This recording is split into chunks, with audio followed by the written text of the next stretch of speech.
I didn't realize it was on me. Yep. Thank you. Good morning, everyone. I'd like to welcome everybody to the Audit and Finance Standing Committee for October 19th. My name is Paul Russell, and I'd like to call the meeting to order. It is 10:04 a.m. I'd also like to acknowledge that the Halifax Regional Municipality is located in Mi'kma'ki, the traditional and unceded lands of the Mi'kmaq people. The municipality acknowledges the peace and friendship treaties signed in this territory and recognizes that we are all treaty people.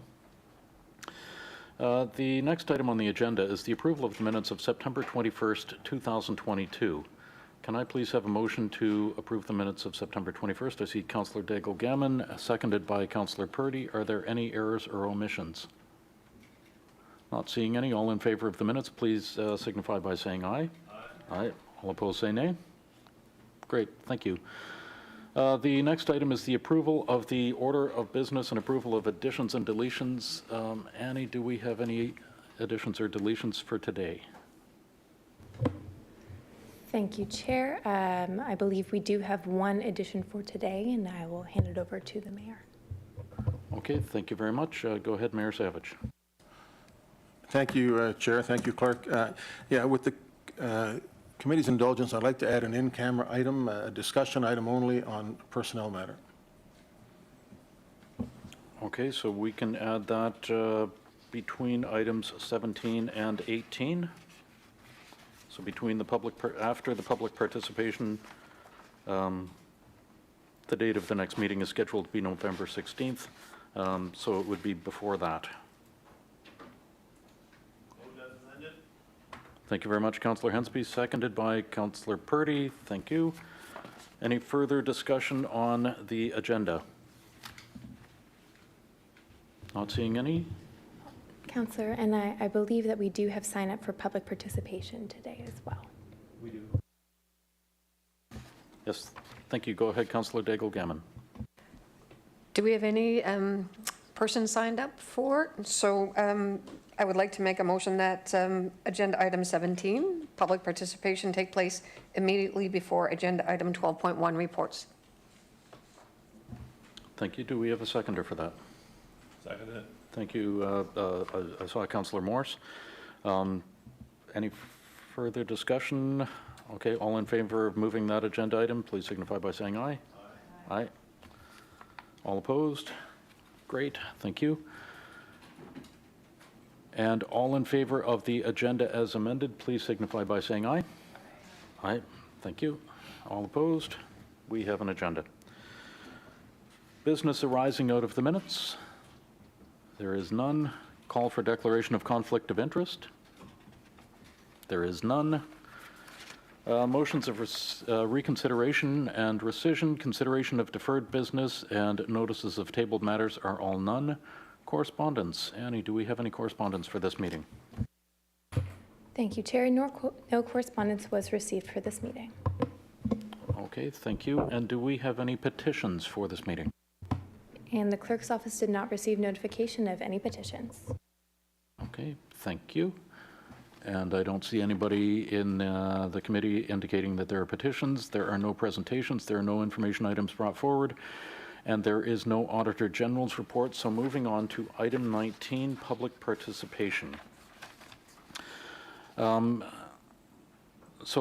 For those who are participating, please keep your comments respectful, on topic, and directed to the chair. The clerk will announce when you have 30 seconds remaining and when the time is complete.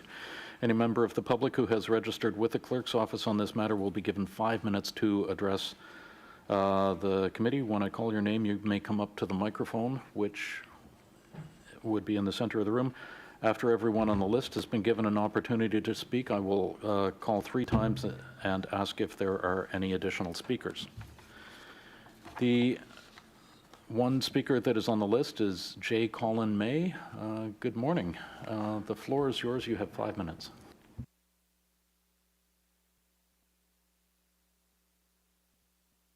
About trusts. The trusts in the separate document that's attached to the annual financial statements. So back in September, I emailed Mr. Aaron Kahn, and I asked, do you have a copy of the original trust document for the J.L. Dillman Trust Fund, and please provide a copy. Several weeks later, I got a reply which said, apologies for the late response. Please contact 311. They should be able to assist with directing your request to the correct person department. You can either call them at 311 or reach out by email.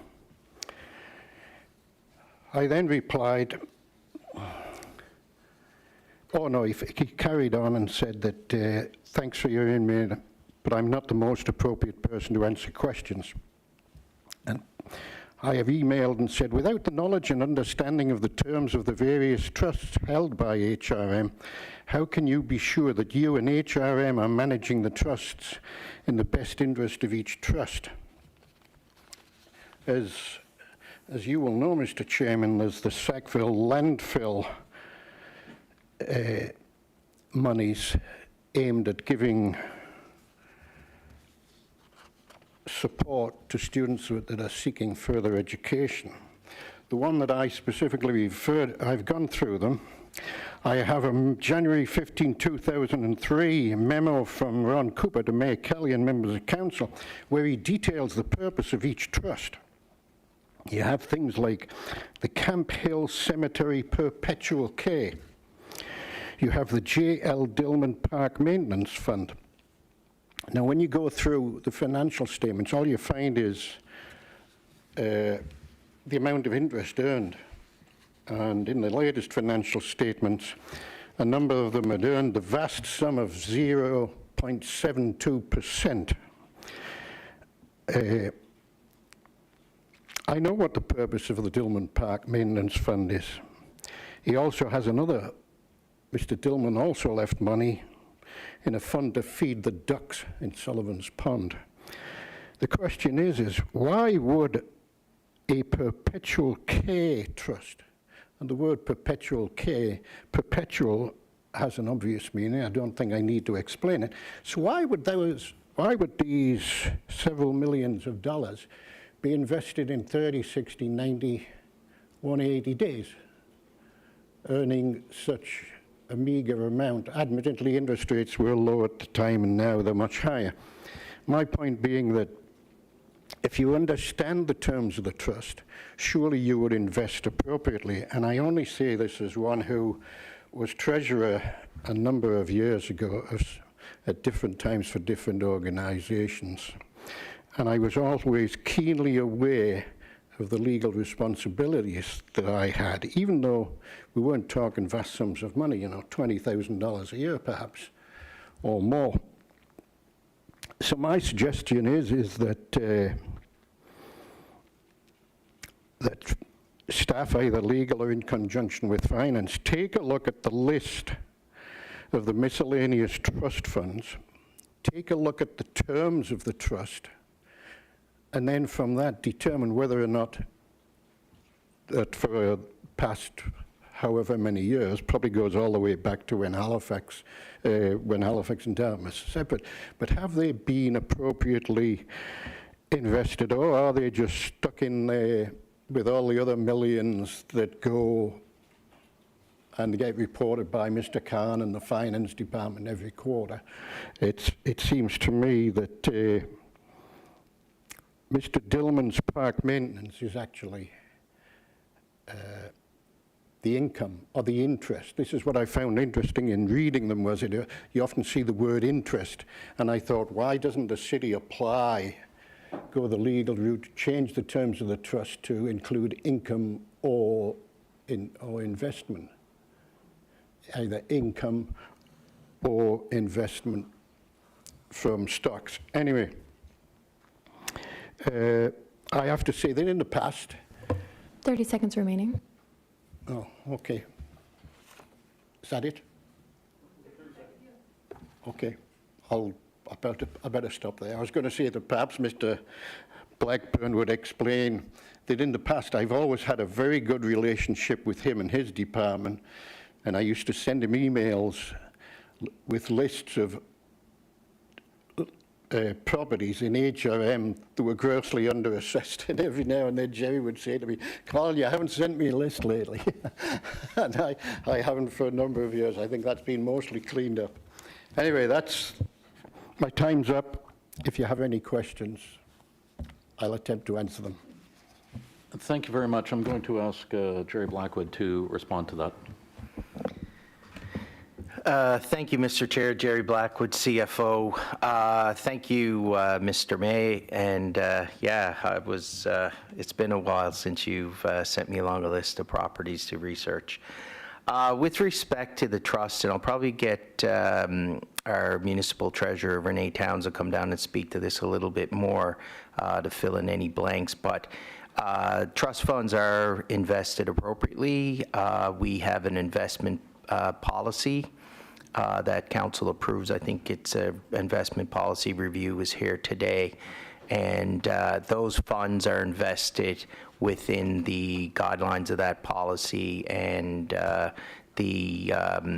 any interest revenues are applied back to the trust each year. So from an income point of view, so they're invested, and they would get an allocation of interest, and the trusts are reported back to council every year in our year-end and audited financial statements. So I'll ask Renee if there's anything we need to fill in on that as well.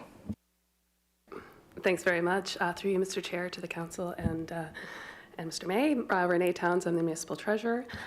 So to Jerry's point, the investment funds that are earned on the portfolio are invested pursuant to the Investment Policy Advisory Committee document. So we do have an investment policy that outlines how we invest. So I'm not aware of any specific terms in any of the trust documents that would permit us to have investments outside of that investment policy.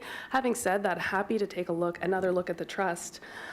Because it wasn't there, we want to make sure we didn't miss anything. You raised very good points, with aligning investments that are, meant for perpetuity into maybe a longer term. So perhaps that is something we need to take a look at as far as ensuring that we have funds invested appropriately and maximizing the returns. So the way that would work, I guess next steps for us will be to review those trust documents, see if we are permitted to invest in a different manner. We would take that information to the Investment Policy Advisory Committee, make a recommendation, and we can go from there. Yeah.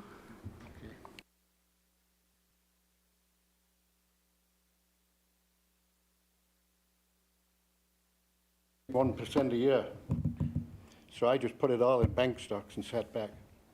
I think you should do the same, but I'm saying is that if you would look for those funds, such as a perpetual fund. Mr. May, I would... I'll leave it at that. Thank you. I do appreciate the presentation and the information, and we will take it back as Renee and Jerry have indicated. Thank you very much for coming this morning. Are there any other speakers who would like to make a presentation to the Audit and Finance? Oh, I'm sorry. Mayor Savage, go ahead. Yeah, thank you.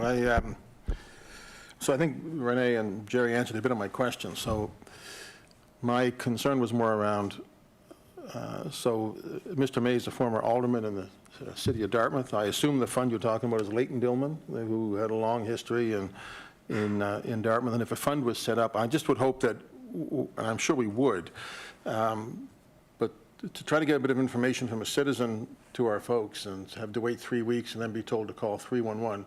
I know it happens. It happens in my office, so I get that. But I would hope it would be our policy that we would respond to concerns of people around things with which there is an important community interest and be as open as we possibly could. Jerry, I'm sure that's what we would want to do with anybody who called about any kind of a fund or any other issue that has that long-standing history in the community. Thank you, Mayor, and yes, good point, and we'll certainly make note of that. Typically, we, with most financial requests, we aim for at least a 2-day turnaround. So we will certainly take that feedback. Thank you. Thank you. Thank you very much. Councillor Daigle-Gammon. Much, Mr. Chair. A similar question I was going to have was around the timeline. The second question I would have is the Investment Policy Advisory Committee are there members of the public on that investment advisory committee? And I thought that there were. Sir, you might be really good on that committee.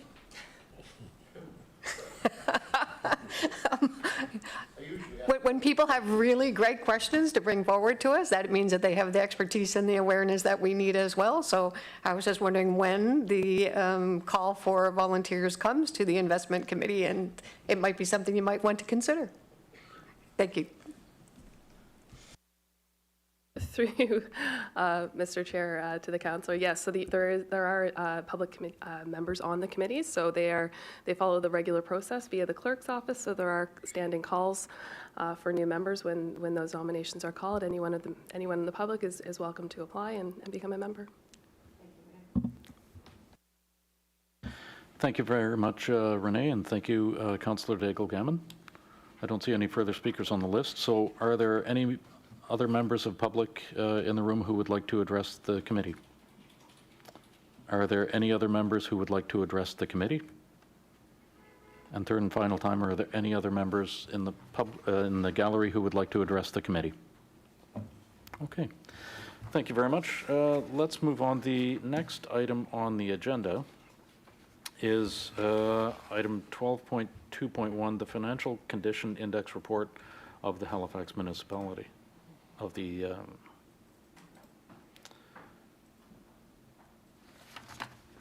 So I believe we have a presentation on this, do we?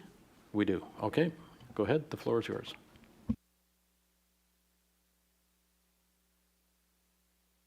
Morning. My name is Kenzie McNeil. I'm Manager of Financial Policy with Finance and Asset Management, and just going to run through a quick presentation on the Financial Condition Indicators Report, and this pertains to fiscal year 2020-2021.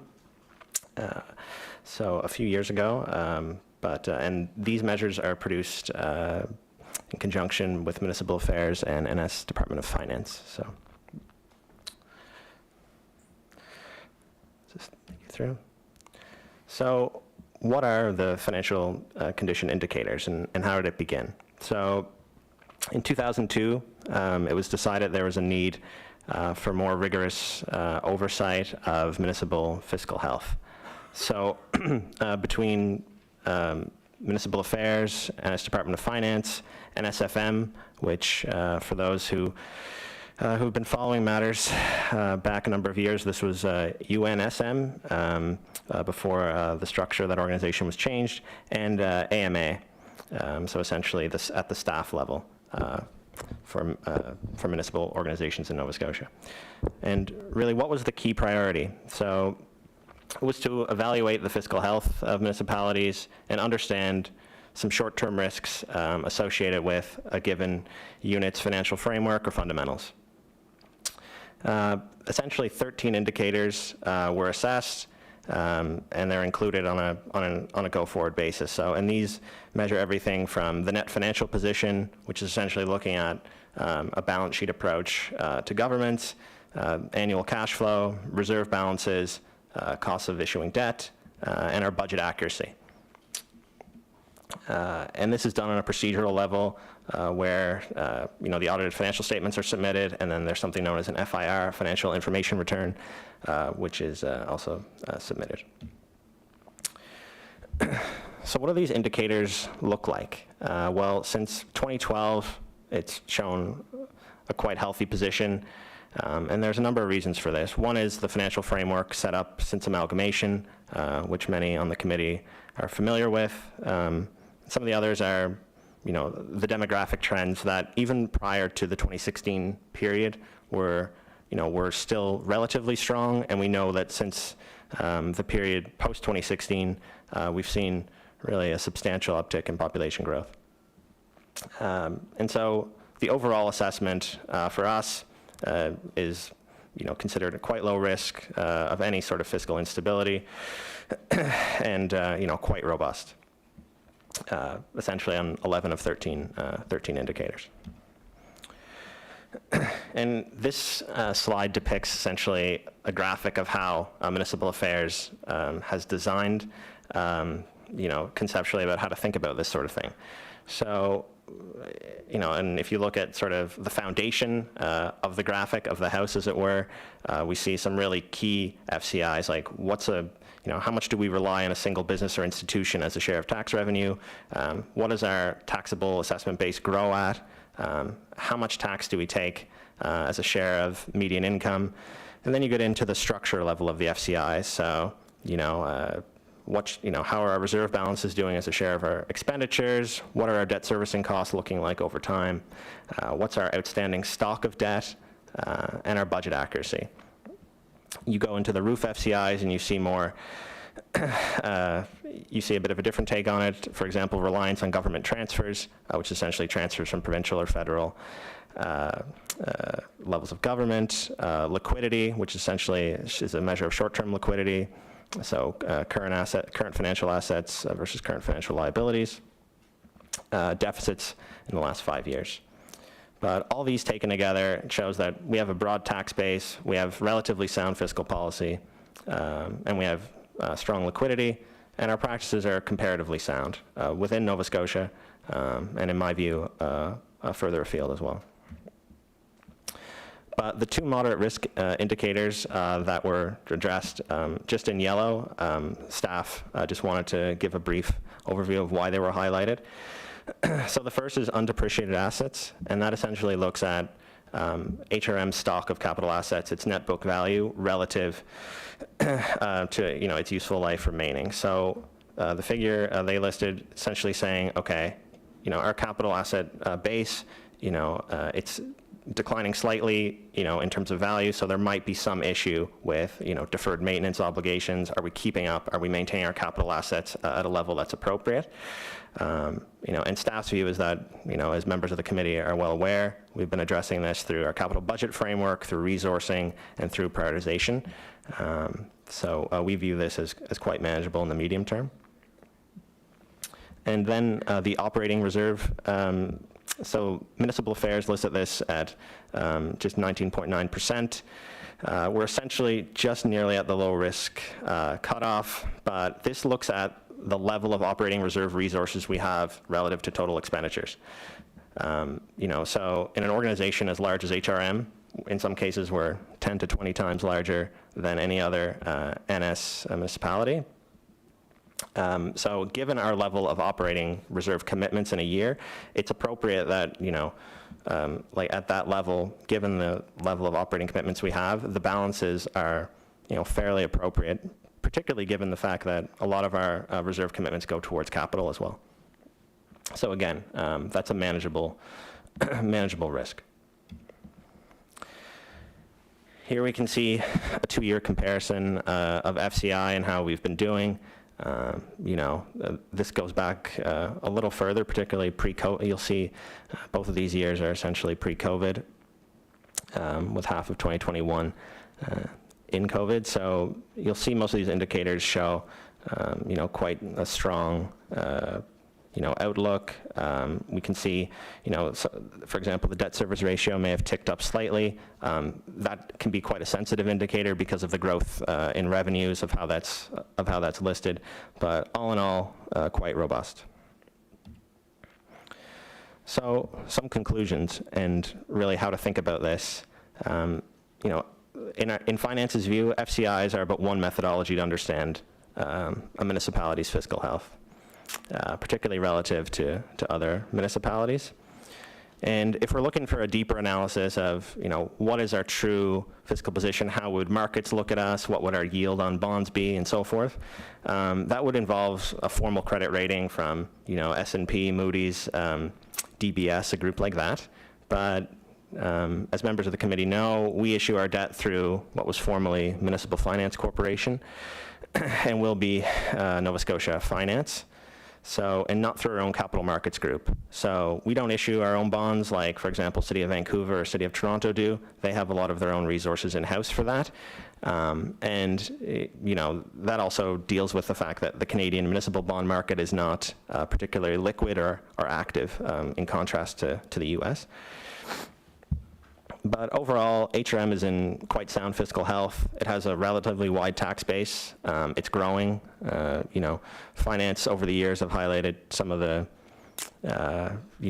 idiosyncrasies in the commercial assessment side of things as that's going through a period of volatility and change. But beyond that, it's wide and growing.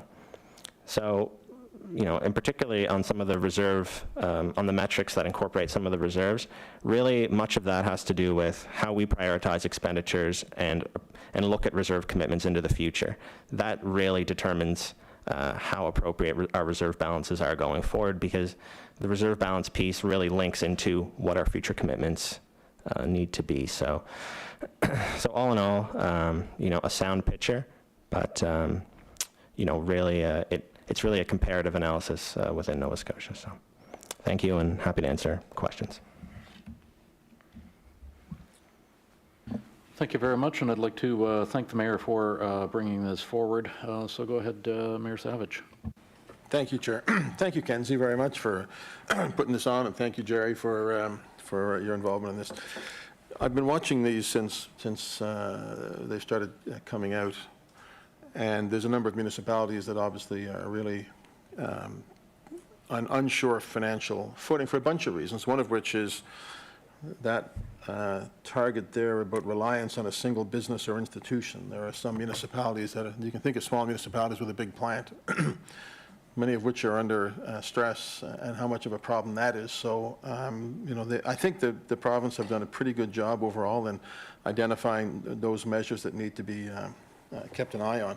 We've had this discussion before, Jerry, about operating reserve versus combined reserve. If you look at combined reserve, we're at 46.4%. Last year was 34. The last one I could find online was 2018-19, I think, and we were at only 26% at that point in time. And so the idea is to be above 40%. So, I mean, that's a pretty good number overall, which I think is really good, which is basically and so in terms of combined reserve is basically the value of funds that we have in reserve compared to a single year of operation. Something to do with amortization as well, right? Is that the right thing? Yeah, it's like aggregated reserve balances, operating capital, and then municipal expenditures plus depreciation. Just say the defining feature again. Yeah, so the operating reserve metric is essentially the total of our operating capital reserve balances in a given year, divided by municipal expenditures plus depreciation expense. So if we're moving up, that's a good sign for the municipality, even though a lot of that, as we've discussed before, is allocated for specific projects. That's what reserves are meant to do. So overall, this is good to have. The operating reserve, we're at 19.9, as you said. Low risk is 20. So we're basically at that one.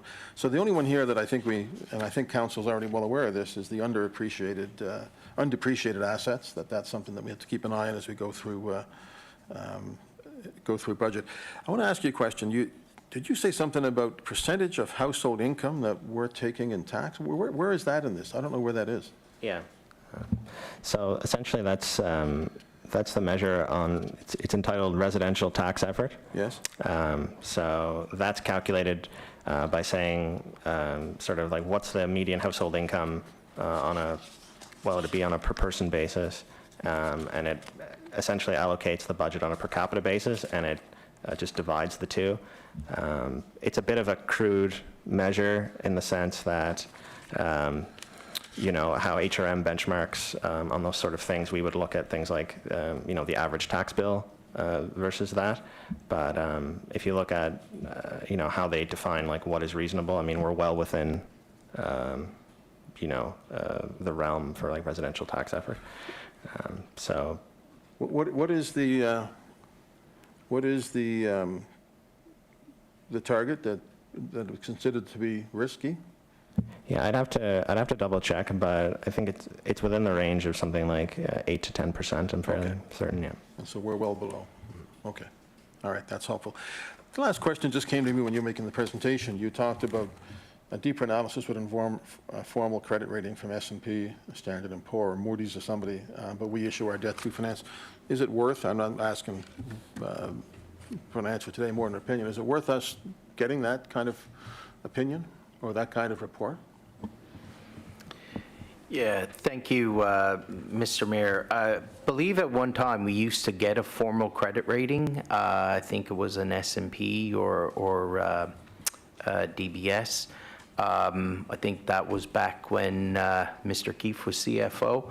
And I think, based on what Kenzie had mentioned, that we get our debt through the Municipal Finance Corp, the province guarantees our debt. It wasn't worth the cost of, I think it was around $50,000 or $60,000 to get that credit rating. So it just wasn't a value-added expense in terms of from a finance perspective. So we stopped that expenditure. Yeah, no, I get that. We're all just interested in our own credit reports, unless they really suck, I guess. But we all want to know how our credit is, but I'll leave that to you to decide if that makes sense. I want to thank Mr. May for presenting. I'm glad he's sending a list of undervalued properties. Just stay out of my neighborhood. Appreciate the comments of Colin. And the last thing I'd like to do is I'd like to move that the report be forwarded to council as an information item for all of regional council. Okay, thank you very much, Mr. Mayor. Seconded by Councillor Daigle-Gammon. All in favor of that motion, please signify by saying aye. Aye. All opposed, say nay. Great, that motion passes. Thank you. Councillor Daigle-Gammon, go ahead. Thank you. Thank you, Mr. Chair. Thank you for the presentation. I'm really glad you did it. So much information, but it's a comparison for municipalities within Nova Scotia, and HRM is the largest municipality within the province. Do we ever benchmark against, or when do we benchmark rather, against municipalities of a similar size? Through the chair to the councillor. Yeah, so essentially, we've had some initiatives internally that we look at. For example, our corporate planning group within finance, there's been some broader comparisons sort of nationally and internationally, but on a pure finance basis, we have, we participate in what's known as the City of Calgary Property Tax Survey. And that looks at how we benchmark on, different forms of, property tax and sort of things like within the commercial sector and residential sector. And those metrics are forwarded to council typically during the budget process. But beyond that, the Canadian municipal sphere is further afield. There's not really a lot of what kind of economists might call homogeneity. So it's very, there's not a lot of similarity always within some financial metrics just because of some of the assets that different municipalities hold. Right. But on the metrics where they are comparable, HRM is typically, reads quite well, particularly on, some of the debt servicing pieces. Okay. And so forth, so yeah. One more follow-up question, please. So within the metrics, do we use any proxies? And if we do, are they in any particular sector within the framework? Through the chair to the councillor, this report itself doesn't use proxies per se. This is taken from audited financial statements, so the metrics are hard-coded as they were. Okay, thank you very much. Thank you very much, Councillor Daigle-Gammon. Councillor Morse. Thank you, Mr. Chair, and thank you for the report. I guess my questions are along similar lines. I mean, this information, when it comes to councillors, is most meaningful in comparison with other cities, and if we don't have the ability to compare how we're doing, it kind of doesn't give us a lot of tools. So I could see the value in perhaps, I don't know how the other members of the committee feel, but maybe there is value in terms of transparency and being able to compare how we're doing by having the Standard & Poor assessment done. Or maybe we could do our own benchmarking against other cities, but to get the numbers and not have a context and not know how we're spending in relation to other jurisdictions and other governments, it doesn't give us a lot to work with. So I'm just wondering what the options are in terms of changing that.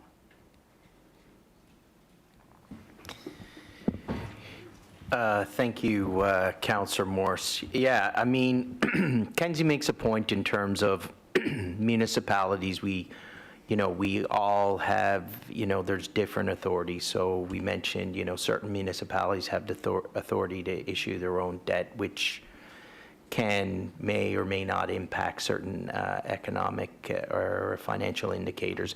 But it is a good point. I mean, ideally, maybe there might be an opportunity with the Big City Mayors Group or FCM to do some type of a benchmarking exercise. It would be great if we could use the same template that we have to use for the province. But I mean, typically, what we look at is benchmark against our tax, residential and commercial. That all municipalities have that's their main revenue base per se. But it is a good point. I know we did have an initiative there for a while. I think it was MBN Canada. Sorry, we were in that for a little while, and benchmark financial indicators across, more down to business unit level and around service and cost of operations and stuff like that. So we can certainly take that away and see what's available. Can there also be, can it be done per capita? Look at, spending per capita, debt per capita, that sort of thing, to compare how we're doing with other cities? Yeah, I mean, again, we'd have to look at what the financial indicators were. It would be great if you had a policy body like FCM that could lead something like that and provide the template so you know what you're comparing against.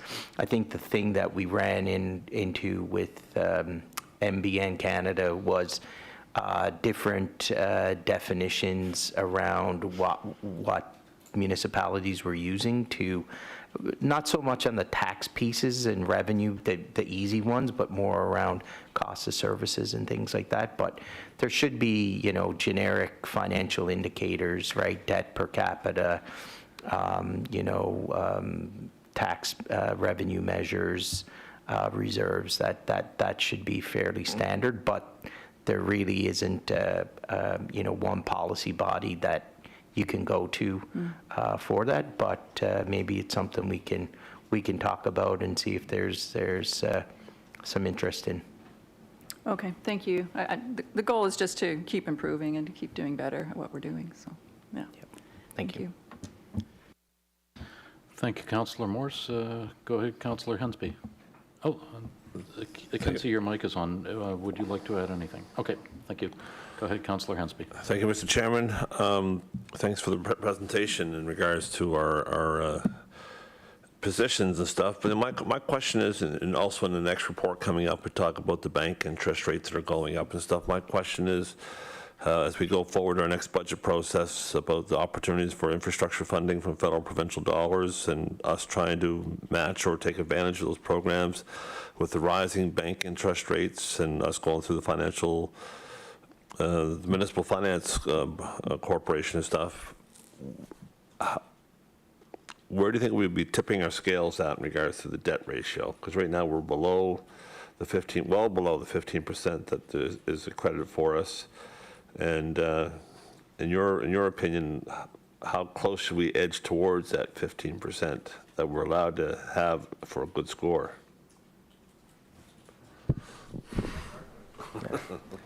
Through the chair to the councillor, yeah, I think in regards to sort of any kind of serious look at debt policy, obviously HRM is well below the threshold and has been for a while. In terms of kind of current financial conditions, interest rates, I think everyone on the committee and staff are familiar with what's going on in sort of the external environment, and and some of the issues we've had with headline inflation and dislocations and kind of just general uncertainty. I defer to Jerry or to Renee on this, but I think in terms of at a time when we look at sort of the past decade of issuing debt or going to market, I mean, that was a very probably appropriate time, but given where some of the yields are right now, you would probably say this is not the best time. But again, it all depends on the path of sort of monetary policy and market responses, and that's a tough one to forecast. How's your crystal ball, Jerry? Thank you for that question. Yeah, that's a bit of a difficult one, and Kenzie makes a good point. The last 10 years have been very good for taking debt. As he mentioned, we have we benchmark well. We have good debt capacity, as the indicators speak to. The interest rate environment ahead, the monetary policy, there's been some pretty aggressive rate increases by the Bank of Canada over the last year to cool inflation. So again, that would be a cost in terms of debt servicing costs. So I guess, in terms of how we go forward, we would bring that to council, right, and look at the debt policy. Under the current policy, last year we revised it, and council took I think it was about an additional $60 million debt in terms of funding capital, right? So we would bring that back to council and sort of outline the risks. This is what the debt servicing costs are going to be. I think one thing that we've typically done in the past is we've traditionally taken 10-year money on everything, right? So now, with the strategic initiatives that council approved last year, and as those funding plans come into play and you look at the cost share, I think we need to look at as well as how, we amortize that funding out more, right, on longer term assets such as buildings. So it is a bit of a risk management game, I would think at this point. And then you have to factor in, the inflationary pressures that you're building into those capital projects that you would eventually take debt on as well. So it is a bit of a complex issue, but that would take a bit of a report to council and certainly outline the risks and the amortization periods for the debt. Thank you. Okay. Thank you, Councillor Hensby. Go ahead, Mayor Savage. Yeah, thank you. Thank you again, Kenzie. I just wanted to speak to Councillor Morse's point. I don't think FCM is going to be a lot of help. FCM it does not accumulate data among municipalities and hand it out, because it always gets used against other municipalities. So some municipality is always the worst at something, right? And when we compare ourselves to other municipalities, Toronto or Vancouver, they're responsible for housing, they're responsible for some social services, health. There wouldn't be a municipality in the country that I don't think spends as much on roads as we do, because we're a big physical municipality. But I do think that it's worth pursuing this idea of, if this is useful to look at what we're doing within Nova Scotia, then is there a control group of cities that we should be comparing ourselves against to see what we're spending overall? I know that we in the budget last year, we covered what our debt per person is. It's very low. It's very low. Especially when it's compared to the provincial debt per capita and then the federal debt per capita. But we have to be conscious of the fact that the people who pay the municipal debt per capita also pay the provincial and the federal. So there's only so much money to go around for the people who have to pay the bills. But our percentage of that is quite small. But I don't know, Jerry, if it needs a motion. I don't know what that motion would be, or whether we can maybe just leave it to you to give some thought, to come back to us and say, look, this is what we think we can do to get a comparison versus other cities. Maybe it's on these same benchmarks. Maybe it's a portion of them. But I think it would be worthwhile for this committee to have that information. Yeah, thank you, Mr. Mayor, and certainly with the indulgence of committee, I think we could take that away with the team. We're coming into, budget season, and, might be a good opportunity there to look at some benchmarking and what makes sense. Again, you make a really good point, as we said before. It's hard to find a comparative city because of different municipal mandates, and for example, Halifax HRM has such a big geographic area. But I think we can, take something away and have a look at something that's comparable and meaningful, and can add some value to committee, especially around budget discussions. So we'd be happy to take that away. That would be helpful. And let's look at it from the point of view of, let's take the group, because I often sometimes think we get the information that makes us look best, and I don't want the information that makes us look best. I want to know where are we specifically versus other municipalities. That's what I like about these benchmarks, is it's the same for all municipalities, across the municipalities. So that's fine by me. We'll let staff go away, have a look at that, and bring some ideas back to the committee. I want to thank you, Kenzie, again for the work. How long you worked for us now? I think probably coming up on 8 years, 7 to 8 years, yeah. Yeah. Somebody referred to you as wicked smart. Is that true? I don't know. Was that Bruce? I can't divulge my sources.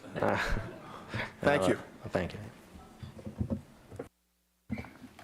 Thank you very much, Mr. Mayor. Thank you very much, Kenzie, for this report.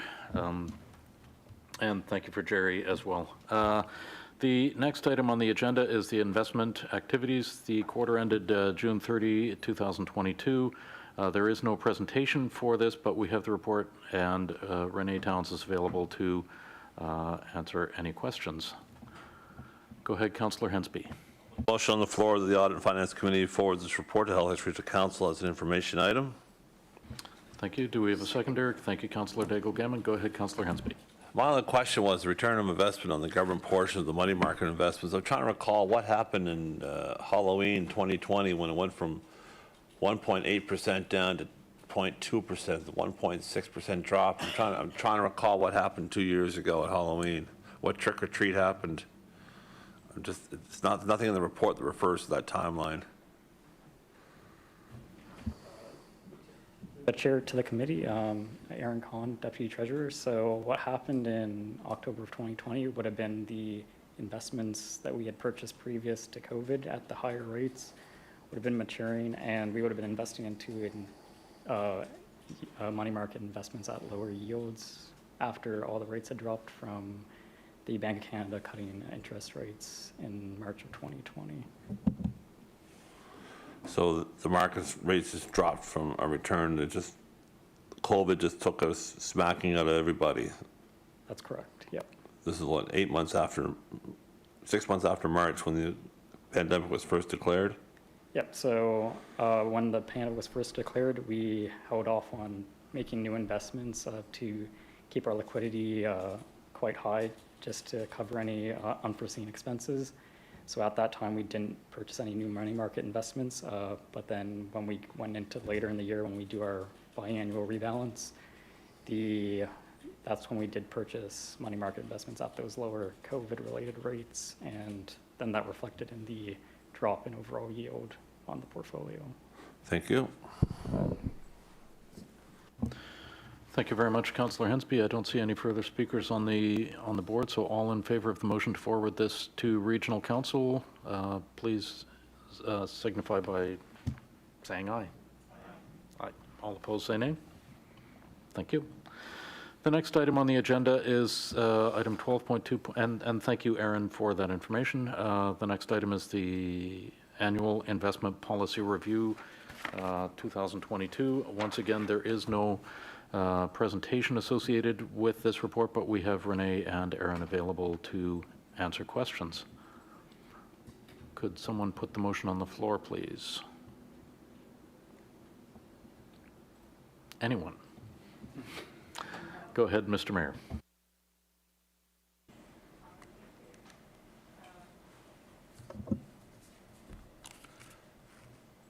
Councillor Purdy, put it on. Go ahead, Councillor Purdy.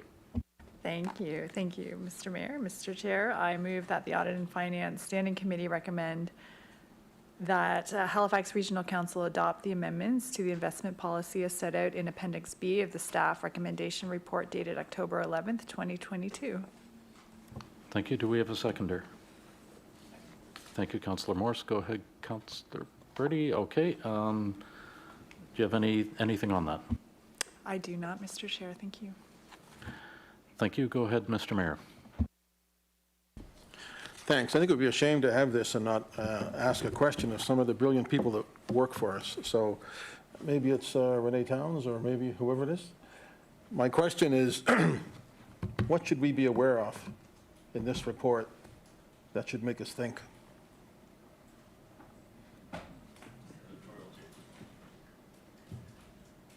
To the chair, to the committee. Aaron, if you wouldn't mind moving the mic closer. Sure. Thank you. Thank you, Mr. Mayor, for that question. So I guess the main thing to think about is just how new this metric is in general to the entire industry. So we are recommending that we review this ESG rating scores for our different counterparties because it is important for us to get an idea of where these counterparties land in terms of related companies in the industry or across the world.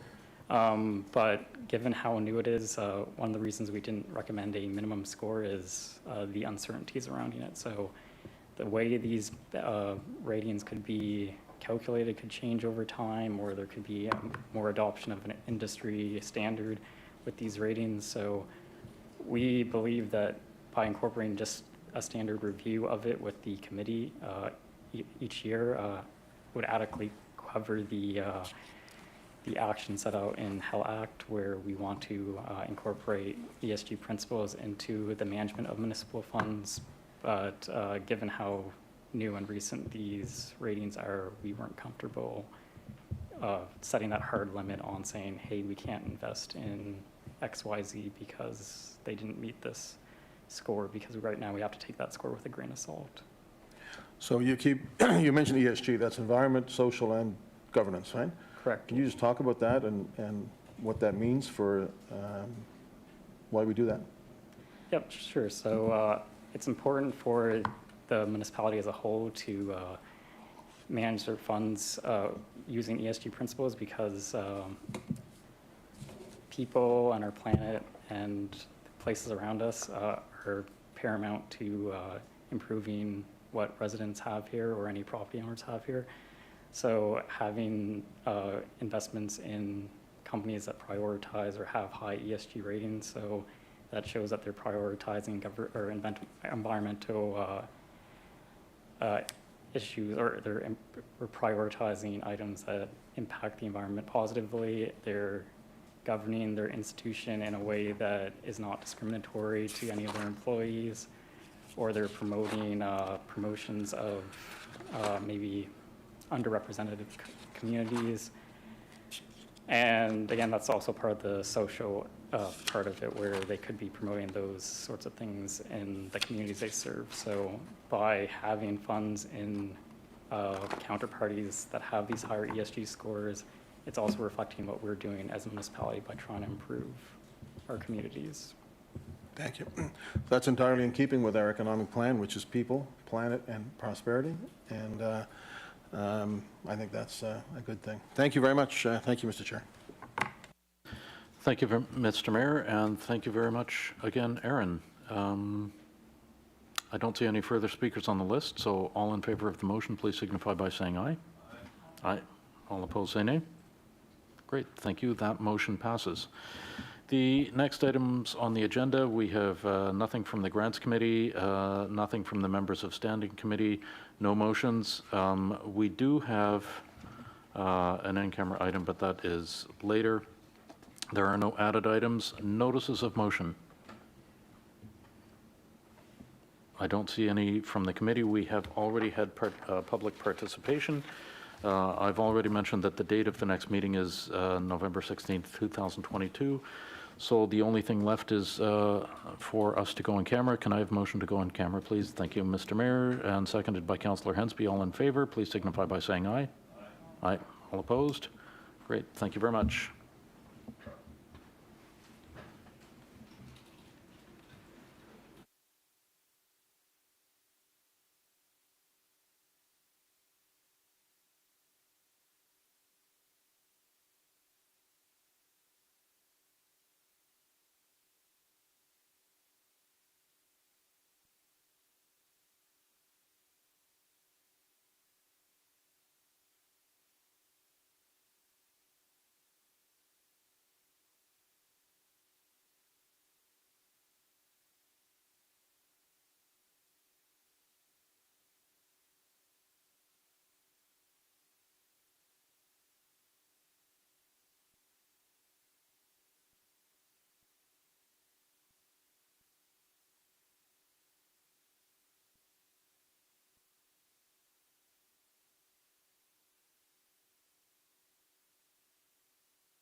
John Martin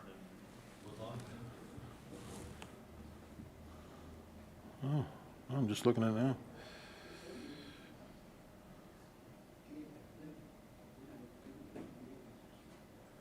Wow.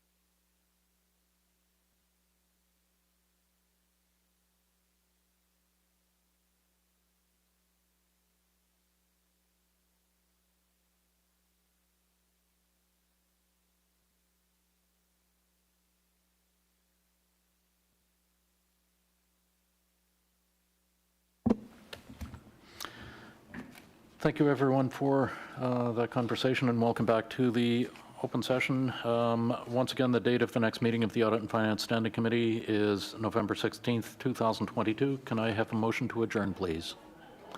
Thank you, Councillor Purdy. We stand adjourned. It is 11:16.